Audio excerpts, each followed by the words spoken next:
理应妻子睡觉打呼噜，丈夫就起了杀心，他拿起小刀就扎了进去。可妻子因为喝了放有安眠药的水，第一次并未醒来。可第二刀的时候，她感觉到疼痛醒了过来，这可把丈夫惹急眼了。他先是拿枕头捂住妻子的口鼻，然后继续拿起小刀猛扎对方的腹部。妻子虽然有挣扎，可男人提前准备了绳子，牢牢绑住了她的手脚。最终在丈夫的连续施害下，妻子惨死在了床上。而将妻子杀害后，丈夫并未逃离现场，而是赶紧穿上提前准备好的42码运动鞋，故意在房间留下多数量的脚印。紧接着便是制造一个不在场的证明，那就是拿上录音机，故意跟邻居打招呼。叫小陈上班去了。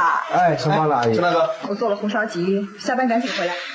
好的，辛苦老婆。在此之前，他已经偷偷录好了妻子的声音，为的就是等这一天。而警方接到报案来到案发现场后，小刑警更是差点吐出来，因为房间充满了大量的血腥味。根据床上的失血量，老刑警判定凶手对受害者有着极大的怨恨。但进门的时候，他们就已经查看了屋里的情况，根本没有现金或者其他值钱的